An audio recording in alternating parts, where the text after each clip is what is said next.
Well, the biggest problem is actually the MSOs are not testing Wi-Fi very much, and they have not really think that the quality of experience of Wi-Fi was something to worry about. And actually we believe that's the biggest problem, because that's the last mile that, if you want in perspective to talk about, and this is actually the quality of experience for the users. And if it doesn't work, then we will blame the MSOs for something Wi-Fi that may not be the MSO providing it into the house.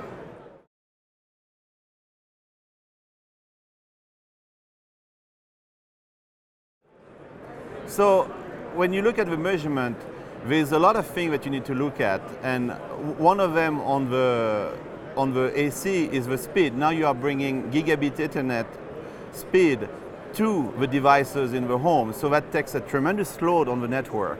And of course you have interference from all the little IoT devices. So you need to look at the speed, and you need to look at the quality of experience that the user is going to face when you do these installations.